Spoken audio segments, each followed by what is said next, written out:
ভৌতিক নস্টালজিক স্মৃতির পাতায় আমরা ভূত এফএম, ফিয়ার ফ্যাক্টর, আহাটের মতো শোয়ের সাথে বড় হয়েছি, যেখানে বিভিন্ন মানুষের সাথে ঘটে যাওয়া সত্য ভৌতিক ঘটনা আজও আমাদের মধ্যে শিহরণ জাগায়। তেমনই এংখেন ক্লাম্পং নামের থাই হরর রেডিও শোয়ে এয়ার হওয়া 8টা সত্য ঘটনা নিয়ে নেটফ্লিক্সে মুক্তি পেয়েছে টেরার টিউসডে নামক থাই অ্যান্থোলজি সিরিজ। এই সিরিজ আমি 2 পর্বে কভার করব, যেখানে terror Tuesday extreme explained in বাংলার প্রথম পর্বে আছে 4টি ঘটনা।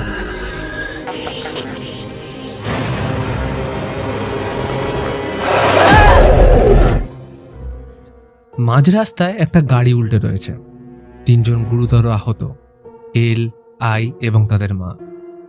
আইয়ের জ্ঞান ফিরলে দেখে মা প্রায় অর্ধমৃত এবং এল গাড়ি থেকে নেমে সামনের রাস্তায় সাহায্য চাইতে এগিয়ে যাচ্ছে, আর তখনই একটা গাড়ি তাকে চাপা দিয়ে বেরিয়ে যায়। এই ঘটনার পর কেটে গেছে 1 মাস। আই এখন শারীরিকভাবে সুস্থ, তবে মানসিক ট্রমা অর্থাৎ পিটিএসডির শিকার। সেই রাতে বোনকে চোখের সামনে মরতে দেখে আজও হ্যালুসিনেশন ও দুঃস্বপ্ন তাড়া করে বেড়ায়। ঠিকভাবে ওষুধ না খেলে এটা আরও ভয়ানক অবস্থা ধারণ করতে পারে, তাই সুস্থতার ব্যাপারটা সময় সাপেক্ষ।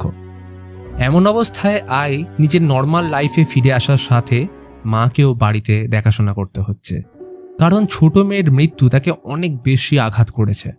খাওয়া দাওয়া দূরের কথা, ওষুধটাও ঠিকমতো খেতে চায় না। সুযোগ পেলেই আইকে লুকিয়ে ওষুধ ডাস্টবিনে ফেলে দেয়। একদিন সকালে মা খুব উত্তেজিত হয়ে ডাকলে আই দেখে মা অর্ডার দিয়ে একটা সুন্দর পুতুল এনেছে, তার শরীরে মন্ত্রপুত সুতো পরানো। শুধু তাই নয়, পরনে ঠিক এলের মতো ড্রেস, এবং মা তাকে এল বলেই সম্বোধন করছে। আই তো দেখে অবাক। সমান মাকে পুতুলটা দিয়ে কয়েকটা নিয়ম মেনে চলতে বলে। প্রথমত, পুতুলটাকে মানুষের মতো 3 বেলা খাবার দিতে হবে, এবং তারা যেটা খাবে আর যখন খাবে সেটাই যেন পুতুলকে দেওয়া হয়। দ্বিতীয়ত, সারাদিন একে বাইরে রাখলেও প্রতিদিন ঠিক রাত 12টার আগে এটাকে বক্সে ঢুকিয়ে ফেলতে হবে। এবং সর্বশেষ নিয়ম, এই পুরো বাড়ি ঘিরে যে মন্ত্রপুত সুতোর গণ্ডি করা হলো, এর বাইরে যেন পুতুলটাকে না বের করা হয়, কারণ এতে মন্ত্র কাজ করবে না।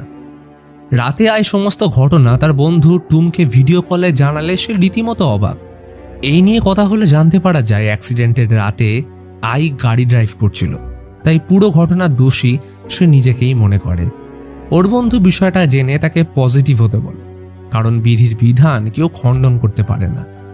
অ্যাক্সিডেন্টে তার কোনো দোষ ছিল না, আর এখন ওর মা যদি একটা পুতুলকে নিজের মেয়ে ভেবে খুশি হয়ে সুস্থ হয়ে উঠতে পারে, তাহলে সেটা হোক, কারণ প্রত্যেকের নিজের মতো করে ট্রমা থেকে বেরিয়ে আসার অধিকার আছে। কথাটা শেষ করতেই কেমন যেন অস্বস্তি অনুভব হলো। ফোন রেখে নেমে আসলে দেখে পুতুলটা একভাবে টিভির দিকে তাকিয়ে বসে। আই টিভি বন্ধ করতেই মনে হলো পুতুলটা যেন তার দিকে তাকিয়ে হাসছে। তখনই মা চলে আসলে আইকে বকে টিভিটা চালিয়ে পুতুলটার পাশে বসে পড়ল। এই ঘটনা আইয়ের মনে প্রচণ্ড বিভ্রান্তির সৃষ্টি করে, কারণ মায়ের অবস্থা রীতিমতো চিন্তাজনক। এক রাতে আই পুতুলটাকে লুকিয়ে বক্স থেকে বের করে জিজ্ঞেস করে, সত্যিই বল, তুই কি এল? প্রশ্ন করে আই একভাবে ওর দিকে তাকিয়ে রইল, খেয়াল করে না যে ঘড়ির কাঁটা তখন 12টা পেরিয়ে গেছে। আচমকা দেখে ওর সামনে দাঁড়িয়ে এল। এল আনন্দে ওকে জড়িয়ে ধরে বলল, আগে তোমায় খুব মিস করতাম, কিন্তু এখন তোমাদের কাছে পেয়ে সেই কষ্ট চলে গেছে। তবে আমি এটাও জানি তুই ঈর্ষার বশবর্তী হয়ে আমাকে মেরেছিস, যাতে মায়ের সব ভালোবাসা তুই পাস। কথাগুলো বলার সাথে হাতের বন্ধনী আরো শক্ত হয়ে উঠলে একটা সময় ভয় তাকে ঠেলে সরিয়ে দিতেই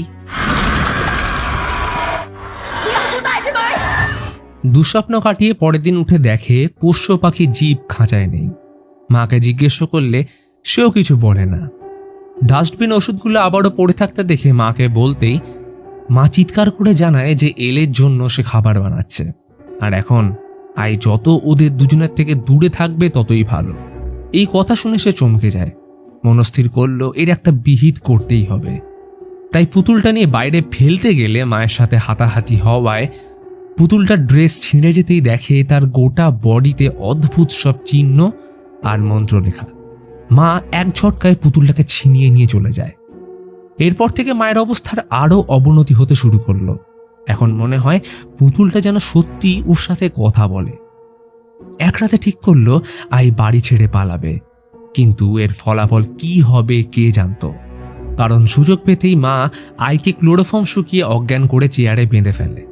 যখন জ্ঞান ফিরল, দেখে বাইরে বিভৎস বিদ্যুৎ চমকাচ্ছে, আর সামনে বসে পুতুলটা একভাবে ওর দিকে তাকিয়ে। মা আইকে আদর করে এলের প্রিয় স্যুপ খেতে দিলে চমকে উঠল। দেখে সেটাই ভাসছে পোষ্য জিপের মাথা। ব্যঙ্গাত্মক কণ্ঠে বলল, আমরা দুজন একটা সিদ্ধান্ত নিয়েছি। তুই এমনিতেই বাবার মতো হয়েছিস, সে তো আমাদের ছেড়ে আগেই চলে গেছে। তাই আমি ঠিক করেছি আমরা দুজনেই এলের কাছে যাব, কারণ ও আমাদের খুব মিস করছে। এই বলে গ্লাসে কীটনাশক ঢেলে নিজে খাওয়ার পর অন্যটা আইকে জোর করে খাওয়াতে চেষ্টা করে, কিন্তু সে কোনো রকমে নিজেকে মুক্ত করে পালাতে গেলে মা ছুরি নিয়ে ওর উপর ঝাঁপিয়ে পড়ে। আই দুহাত দিয়ে ছুরি চেপে ধরলে তার হাত কেটে যায়। নিজেকে বাঁচাতে কোনো রকমে মাকে সে কাবু করে ফেলে। আইয়ের মনে পড়ে সামানের কথা, সুতোর গণ্ডি টপকালে মন্ত্রের প্রভাব কমবে। তাই পুতুলটাকে নিয়ে বাইরে গেলে এক ভয়ানক আত্মা ওর গলা টিপে মারতে চেষ্টা করে। যন্ত্রণা ও কষ্টে ছটফট করতে থাকা আইয়ের মনে পড়ছে অ্যাক্সিডেন্টের সকালের কথা। ওই দিন তার জন্মদিন ছিল। মা বোন দুজনেই কত খুশি। তারা কথা দিয়েছিল একে অপরকে ছেড়ে না যাবার, কিন্তু আজ কি হলো?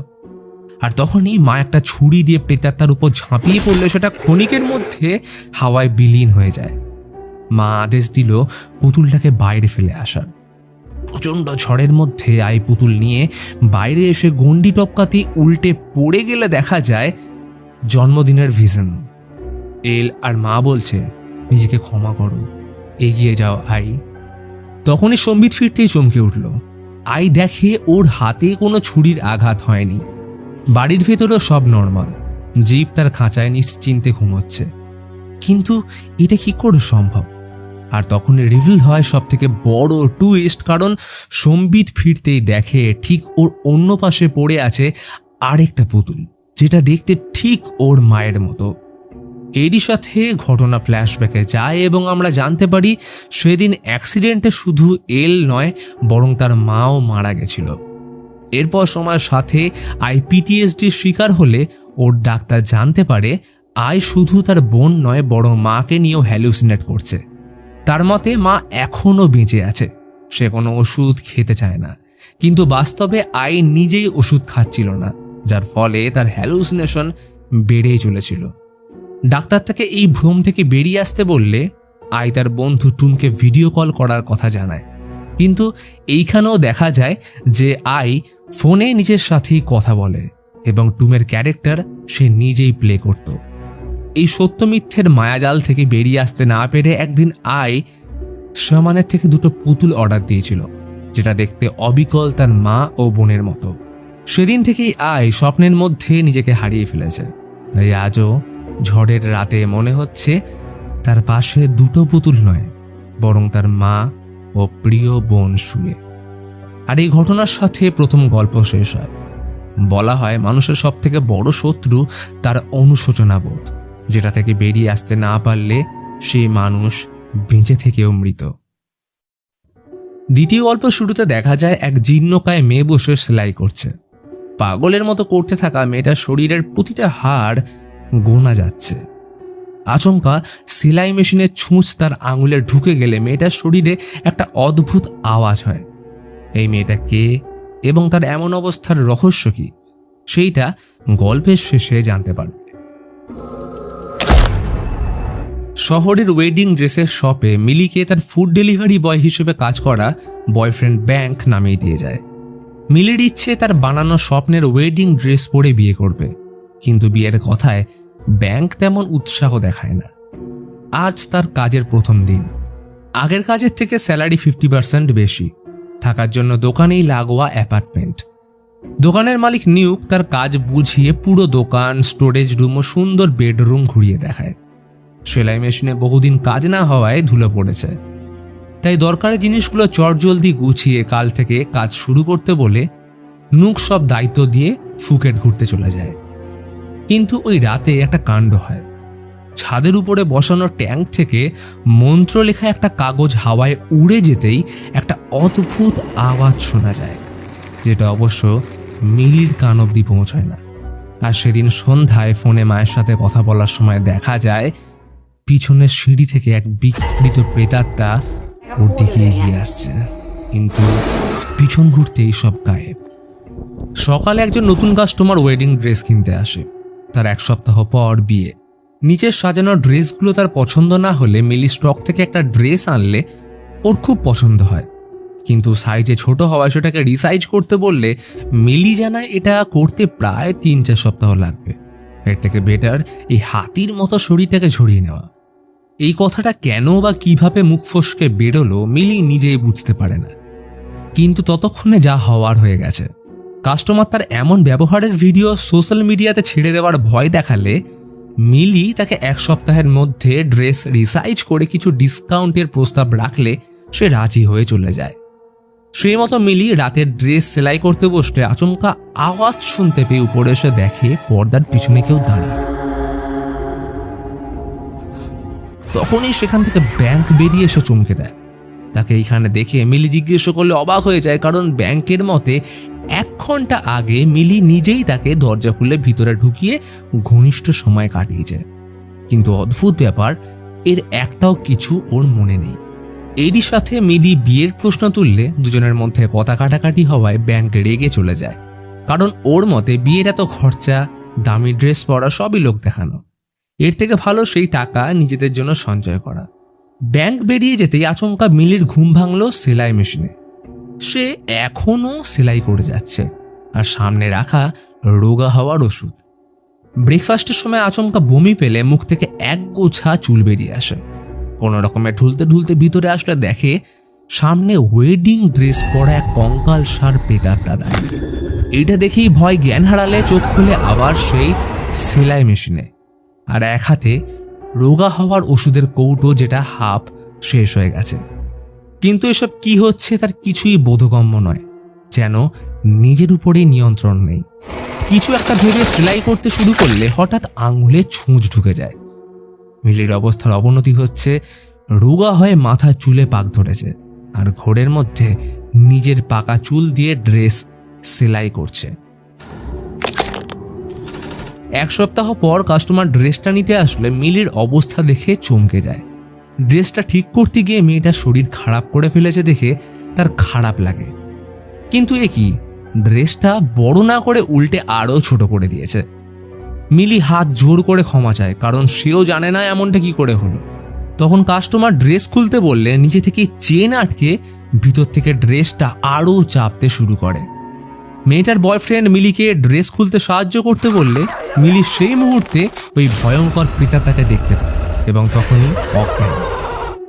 যখন জ্ঞান ফিরল দেখে সোশ্যাল মিডিয়াতে ওই কাস্টমার ভিডিও ছেড়ে দিয়েছে।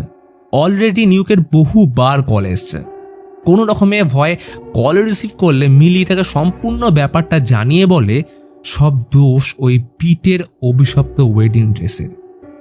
এই নামটা শুনতেই নিউক তার দোকান ছেড়ে বাইরে অপেক্ষা করতে বলে ফোনটা কেটে দেয়, কিন্তু পরক্ষণেই ড্রেসটা সামনে থেকে উধাও হয়ে গেলে সেটাকে খুঁজতে উপরে আসলে দেখে সেলাই মেশিন নিজে থেকেই চলছে।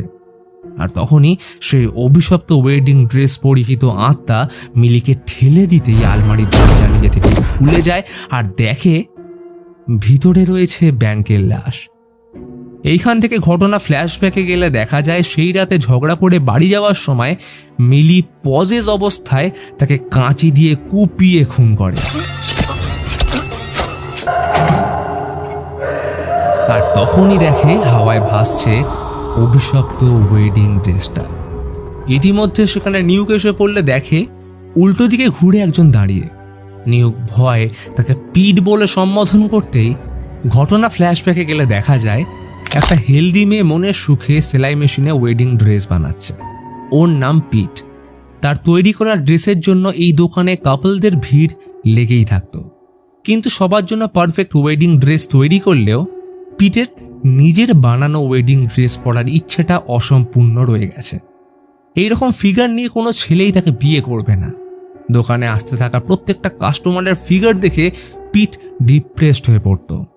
তার এমন অবস্থা দেখে একদিন নিয়োগ বলল, আরে এমন ফিগার তো ওরা সার্জারি করে অ্যাচিভ করে, মার্কেটে এটা প্রচুর চলছে। এই কথা শুনে নিউকের বারণ করা সত্ত্বেও পিটের মাথায় পারফেক্ট ফিগারের জন্য সার্জারি করার ভূত চাপে। আর যেমনটা চেয়েছিল তেমনটাই হয়, একটা স্লিম ও আকর্ষণীয় ফিগার। কিন্তু এরপরেও তার রোগা ও পারফেক্ট হওয়ার নেশা থামল না। প্রতিদিন খাবার না খেয়ে রোগা হওয়ার ওষুধ খেতে শুরু করলে তার সাইড এফেক্ট বাড়তে থাকে। এই পাগলামি এমন পর্যায়ে পৌঁছয় যে দোকানে কাস্টমার ড্রেস রিসাইজ করতে বললে পিট রেগে তাদের ফিগার ঝরাতে বলতো, কারণ তার বানানো পারফেক্ট ড্রেসের জন্য চাই পারফেক্ট শরীর, যাতে থাকবে না কোনো কম্প্রোমাইজ। এটা মাথায় চড়ে বসলে নিউক পিটকে তার শরীর ও সৌন্দর্য নিয়ে পাগলামি থামাতে বললে ঝগড়া লাগায়। আর তখনই নিউক ভুলবশত ওর ড্রেসটা ছিঁড়ে ফেলে, যার কারণে পিট ওকে রেগে গলা টিপে মারতে গেলে নিজেকে বাঁচানোর জন্য নিউক ওর গলায় কাঁচি ঢুকিয়ে মেরে ফেলে। আর অবশেষে এই ঘটনা চাপা দেওয়ার জন্য তার বডি এনে ছাদের ওই ট্যাঙ্কের ভিতর ঢুকিয়ে দেয়। সেদিন ট্যাঙ্কে লাগানো ওই মন্ত্রলেখা কাগজ খুলে গেলে সে মুক্ত হয়ে যায়। আর প্রতিহিংসার আগুনে জর্জরিত পিটের আত্মা একইভাবে নিউকের খুন করে। কিন্তু এরপরও সব শেষ হয় না, কারণ এখনো বাকি তার জীবনের সেই অপূর্ণ স্বপ্ন। পিট মিলিকে পজেস করে ব্যাংকের লাশের সাথে বিয়ে সম্পন্ন করতেই সম্বিত ফিরে মিলি পাগলের মতো চেঁচিয়ে ওঠার সাথে পৃথিবীতে কেউ পারফেক্ট না, কেউ অযোগ্য নয়, প্রত্যেকেরই একটা জায়গা থাকে যেখানে সেই সেরা। তৃতীয় গল্পের শুরুতে দেখা যায় এক ফ্যামিলির 4 সদস্য শহর থেকে অনেক দূর একটা বাড়িতে শিফট করছে। বাবা, মা ও 2 ছেলে মেয়ে, নাম উইন আর লিন্ডা। বাবা হাই র্যাঙ্কের অফিসার হওয়া সত্ত্বেও কদিন আগে ক্যাসিনো কাণ্ডে ঘুষ নিতে গিয়ে ধরা পড়েছে এবং সেটা পুলিশকে জানিয়েছে তার ছেলে উইন।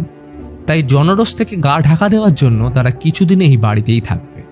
এদের পুরো ফ্যামিলি নিজের আলাদা সমস্যায় ভুগছে। আসলে লিন্ডা তার বাবার প্রথম পক্ষের বউয়ের সন্তান এবং মা এয়ার হোস্টেসের জবের সময় অন্য একজন পাইলটের সাথে সম্পর্ক তৈরি হলে জন্ম নেয় উইন।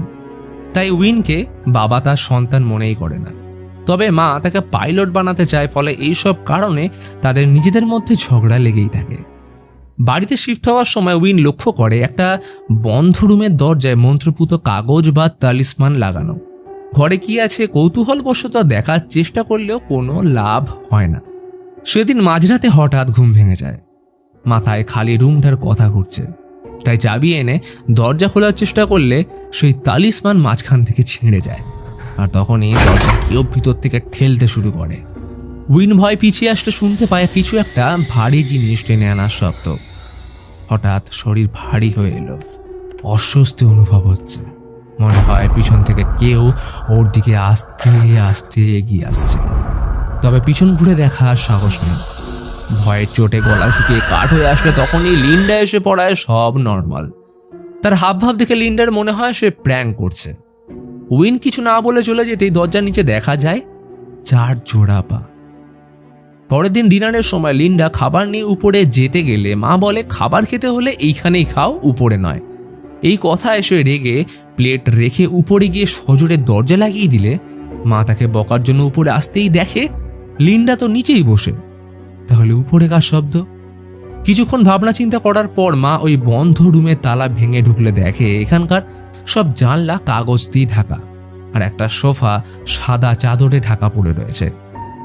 এরপর সবাই ঘুমোতে চলে গেলে সিঁড়ির অন্ধকার কোণে কাউকে দাঁড়িয়ে থাকতে দেখা যায়। মাঝরাতে ওয়াইন খেতে উঠলে মায়েরও একবার মনে হয় রান্নাঘরে কেউ যেন ওর পিছু নিয়েছে, কিন্তু সবটা মনের ভুল ভেবে উড়িয়ে দেয়। এদিকে উইন তখন টিভি চালিয়ে একা বসে। লিন্ডাকে আসতে দেখে নিজেদের মধ্যে দূরত্ব কমানোর জন্য তাকে নুডলস অফার করে। আসলে পরিবারের মধ্যে উইন সব থেকে বেশি একাকিত্বে ভোগে। লিন্ডা বিদেশে শিফট হওয়ার স্বপ্ন দেখলে উইন পুরো ফ্যামিলিকে একসাথে দেখতে চায়। হয়তো কোনো একটা সকালে শুরু হবে টেবিলে হাসি মুখে ব্রেকফাস্ট দিয়ে। গল্প করতে করতে কিছুটা নুডলস মাটিতে পড়ে গেলে খাওয়া শেষ করার পর সেটা ক্লিন করার আগেই একটা ভুতুড়ে হাত সেটা সরিয়ে নেয়। উইন ততক্ষণে নুডলস দেখতে না পেয়ে তো অবাক। উইনের কথায় বিশ্বাস না হলে লিন্ডা নিজেও খোঁজার চেষ্টা করে, তবে খেয়াল করে না সোফার পিছনে লুকিয়ে ছিল একটা কারণ আত্মা। উইনের মনে হয় এটা ওই দরজায় লাগানো তালিসমান ছিঁড়ে যাওয়ার কারণেই হচ্ছে। তাই সেটাকে টেপ দিয়ে কভার করে দেয়। কিন্তু পরের দিন সকালে উঠে দেখে সেটাকে কেউ ছিঁড়ে দিয়েছে। তখনই আচমকা আগমন হয় মায়ের। তাকে আজ বড্ড অদ্ভুত লাগছে, কেমন যেন প্রাণোচ্ছল হাসি খুশি। সে নিজে থেকে সবার জন্য ব্রেকফাস্ট রেডি করে রাখছে, যেটা আজ অবধি কোনোদিনও হয়নি। মা এমনভাবে খাচ্ছে যেন বহু দিন ধরে সে অভুক্ত। তখনই কিছুটা নুডলস নিচে পড়ে গেলে মা ওটাকে তুলে খেয়ে নিলে ওরা বুঝে যায় কিছু তো একটা প্রবলেম আছে। উইন তখন লিন্ডার ফোন নিয়ে দরজায় লাগানো তালিসমানের বিষয়ে গুগল করলে দেখে এটার ব্যবহার আত্মাকে বিশিষ্ট কোনো জায়গায় আটকে রাখতে করা হয়। এই বিষয়ে একটা ঘটনার উল্লেখ ছিল, যেখানে 4 সদস্যের এক পরিবারের মৃত্যু সুকিয়াকে সুপে মেশানো বিষের কারণে হয়েছিল। আর বলা হয় এই বাড়ির কোনো সদস্য এই 3 জনের আত্মা একটা রুমে তালিসমান দিয়ে আটকে রেখেছিল। সাথে আরও অদ্ভুত ব্যাপার, গুগলে যে ছবিটা শো করছে সেটা তাদেরই বাড়ির দরজা। সন্দেহ আরও বাড়ল ডিনারের সময়, কারণ মা সবার জন্য সুকিয়াকে স্যুপ রান্না করেছে। এমনিতেই মা কোনোদিনও রান্না করে না, তার উপর আজ করলো তো একদম ডাইরেক্ট সুকিয়াকি। ব্যাপারগুলো বড্ড সন্দেহজনক। কথাবার্তার মধ্যে মায়ের মাথা গরম হয়ে গেলে হাতে চাকু নিয়ে ফ্যামিলি সিক্রেট সবার সামনে পাস আউট করতে থাকে। এই যেমন বাবার অবৈধ সম্পর্ক, লিন্ডার সেলফিশ মনোভাব, ভাই উইনের সাথে খারাপ ব্যবহার করা যাতে তার সাথে সম্পত্তি ভাগ করতে না হয়, এছাড়াও বাবার মেয়ে লিগো। এই নিয়ে ঝগড়ার মাঝে পজেস মা সুপে দেওয়ার জন্য মাংসের পিস কাটতে গিয়ে নিজের হাত কেটে বসে আর আচমকা বাবার উপর চিৎকার করে ঝাঁপিয়ে পড়ে। বাবা নিজেকে বাঁচানোর জন্য মায়ের মাথা ফাটিয়ে লিন্ডাকে মারতে যায়। উইন এই সুযোগে বাবার লুকোনো বন্দুক আনতে গেলে বাবা লিন্ডার গলা টিপে মেরে ফেলে। উইন সিঁড়ি থেকে ভয়ার্থভাবে এই ঘটনা দেখা ছাড়া কোনো উপায় ছিল না। এরপর বাবা তাকে মারতে গিয়ে আসলে পজেস লিন্ডা বাবার মাথা সিঁড়িতে ঠুকে মেরে ফেলে। আর এখন পালা উইনের। কিন্তু উইন গুলি করে লিন্ডাকে মেরে ফেললেও কোনো লাভ হয় না, কারণ বাবা মা লিন্ডা একসাথে ওকে মারতে এগিয়ে আসছে। অবশেষে সেই রুমটায় ঢুকে দরজা বন্ধ করে পিছুতেই কিছু একটায় পা আটকে উইন পড়ে যেতেই আচমকা দেখে ওরা সবাই একসাথে ডিনার টেবিলে বসে সবাই মনের সুখে খাচ্ছে আর গল্প করছে, যেমনটা তার স্বপ্ন ছিল। হঠাৎ উইনের মুখ থেকে রক্ত বেরিয়ে আসতেই দেখে টেবিলে সবাই সুকিয়াকে সুপের বিষক্রিয়ায় মৃত পড়ে রয়েছে। ক্ষণিকের মধ্যে ভ্রম কাটতেই চমকে উঠল, দেখে ওর সামনে সোফায় পড়ে রয়েছে মা বাবার লাশ, আর উইন টেনে আনছে লিন্ডার দেহ। এরপর একটা ক্যামেরা সেট করে উইন তুলে ফেলল সেই পারফেক্ট ফ্যামিলির ছবি। এরপর বাইরে যাওয়ার আগে উইন নিজেকেই বলল, আজ থেকে তুমি আর কখনো একা থাকবে না। কথাটা শেষ করে দরজা দিয়ে তালিসমান আটকে উইন নিজেকেই শুট করলে রিভিল হয় আসল রহস্য। আসলে ছোট থেকে ফ্যামিলি প্রবলেম ও বাবা মায়ের সঠিক স্নেহ না পাওয়ার কারণে উইন একাকিত্বে বশবর্তী হয়ে মেন্টাল ট্রমার শিকার হয়। তার এই পারফেক্ট ফ্যামিলির আকাঙ্ক্ষা তাকে এমন পর্যায়ে নিয়ে গেছিল যে সে নিজেই বাবাকে পুলিশের কাছে ধরিয়ে দিয়ে ভেবেছিল যে এই বাড়িতে শিফট হওয়ার পর তাদের সবার মধ্যে দূরত্ব কমবে। কিন্তু এতেও যখন কারোর মধ্যে সদ্ভাব তৈরি হয় না, তখন উইন তার বাবা মা বোনকে খাবারে বিষ মিশিয়ে মেরে তাদের এই আত্মা এই রুমে আটকে নিজেকেও আত্মহনন করে, যাতে সারা জীবন তারা কোনো দিনও আলাদা হতে না পারে। তবে তার এই পাপের কারণে পুরো বাড়িতেই সকলের আত্মা আটকে যায়। তাই বাকি 3 জনের আত্মা উইনকে বারবার সে বিগত দিনের পুনরাবৃত্তি করাতে থাকে, যাতে অনন্তকাল সে একাকিত্বের কষ্ট ভুলতে না পারে। অর্থাৎ এর ফলে একটা টাইম লুপ তৈরি হয়, যার কারণে গল্পটা শুরু থেকে খুব ভালো করে দেখলে তবেই বিশেষ কিছু জায়গায় বাড়িতে এই 4 জনের আত্মার উপস্থিতি দেখতে পাওয়া যায়। আর এই নেভার এন্ডিং টাইম লুপের সাথে তৃতীয় গল্প এখানেই শেষ হলে আমাদের দিয়ে যায় একটা দামি শিক্ষা। বাবা মায়ের মাঝে মতানৈক্য এবং ঝগড়া দীর্ঘদিন একটা শিশুর মধ্যে নেতিবাচক প্রভাব ফেলে, কারণ তার নিশ্চিত আশ্রয়স্থল ও ভরসা দুটোই নষ্ট হয়ে যায়। চতুর্থ গল্পের শুরুতে রিসর্টের সুইমিং পুলে একটা ছেলেকে জলে ডুবে থাকতে দেখা যায়। তাকে বাঁচাতে একটা মেয়ে ঝাঁপিয়ে পড়লে ছেলেটা চমকে ওঠে, আর উল্টে মেয়েটাই ডুবতে শুরু করে। অবশেষে ছেলেটা ওকে বাঁচিয়ে অবাক হয়ে জিজ্ঞেস করে সে যখন সাঁতার কাটতেই পারে না তাহলে ঝাঁপ দিল কেন। এই নিয়ে দুজনের মধ্যে কথা শুরু হলো, আর ঘটনা এগিয়ে যায় 8 বছর পর। ওই দুজন এখন বন্ধু থেকে কাপল। তাদের নাম নাট আর ডাও। ভিলার কাছেই তারা এসেছে ব্ল্যাক হিল শ্রাইনের এক জাগ্রত দেবীর উদ্দেশ্যে। বেলায় দেবীর পুজো করতে গেলে সেখানকার এক মহিলা তাদের আটকে দেয়, কারণ এখানে বর্তমানে যত কাপল আসে তারা এই জায়গার মাহাত্ম্য না জেনেই পুজো দেয়। এই বলে ব্ল্যাক হিল গডেসের প্রাচীন কাহিনী বলতে শুরু করেন। এই দেবী ছিলেন এক মাছ ব্যবসায়ীর মেয়ে। তিনি রাজ্যের যুবরাজের প্রেমে পড়েন এবং তার ভালোবাসাও ছিল পবিত্র। কিন্তু গুরুজনেরা তাদের এই জাতিগত বিভাজনের কারণে সম্পর্ক না মানলে দেবী নিজেকে শেষ করে দেয়। এরপর থেকে এই দেবীকে পুজো করতে বহু প্রেমিক প্রেমিকারা এখানে আসে।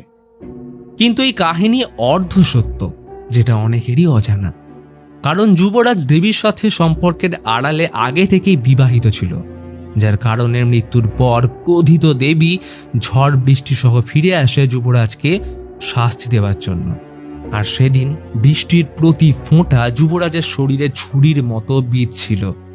আর যতক্ষণ যুবরাজ তার ছল, মিথ্যে ও মনের গোপন কথার বহিঃপ্রকাশ না করেছিল, ততক্ষণ সেই ক্ষুরধার বৃষ্টি তার শরীর ছিন্ন ভিন্ন করে যায়।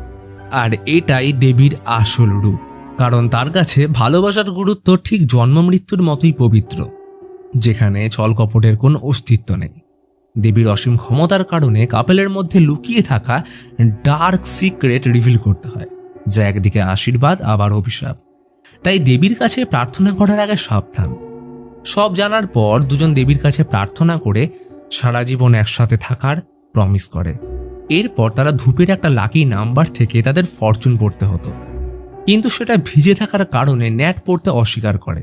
কিন্তু সে এটা ইচ্ছে করেই পড়ে না, কারণ সেখানে লেখা ছিল এরা যদি নিজেদের সিক্রেট একে অপরকে না বলে তাহলে সম্পর্ক চিরজীবনের মতো শেষ হয়ে যাবে। এরপর তারা ভিলায় ফিরে আসে। এই ভিলাটা আসলে ডাওর বাবার, যেটার আর্কিটেক্ট নাট। ডাওর প্ল্যান তারা ভিলার বিজনেস করে এইখানেই থেকে যাবে, কারণ এমনিতেও ডাওর টাকার অভাব নেই। কিন্তু ন্যাট বিদেশ যেতে চায়, কারণ সুইডেনের একটা আর্কিটেক্ট কোম্পানি তাকে জব অফার করেছে, যেটা বহুদিন ধরে সে ডাওর কাছে লুকিয়ে যাচ্ছে। আজ একবার এটা নিয়ে বলবে ভাবলেও ডাওর বাবার ভিডিও কল আসে, যেখানে তিনি ফুকেটের একটা নতুন রিসর্টের দায়িত্ব ন্যাটকে দিলে কথাটা আবার চেপে যায়। সে বুঝতে পারে ডাও এবং ওর বাবা মন প্রাণ থেকে চায় যে নাট তাদের রিসর্টের বিজনেসটা দেখুক। সন্ধ্যায় একসাথে বসে গল্প করার সময় ন্যাট আচমকা সেই দেবীকে দেখতে পায়, যেটা তাদের দিকে ধীরে ধীরে এগিয়ে আসছে। তার বিভৎস রূপ দেখে দুজন পালাতে গেলে বৃষ্টি ছুরির মতো ন্যাটের শরীর ক্ষতবিক্ষত করে যায়। কিন্তু তাকে বাঁচাতে ডাও আসতেই আবার সব নির্মূল হয়ে যায়। তখনই দেবী এসে তাদের সামনে ওই ফরচুন লেখা কাগজ ফেলে দিয়ে যায়, যেখানে লেখা ছিল মনের মধ্যে একে অপরের থেকে কোনো সিক্রেট লুকোনো যাবে না, অন্যথা তারা মারা পড়বে। তো প্রথম সিক্রেট রিভিল করলো ন্যাট।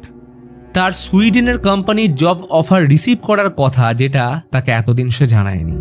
অর্থাৎ সে ডাওকে রেখে একাই যাওয়ার প্ল্যান করেছে।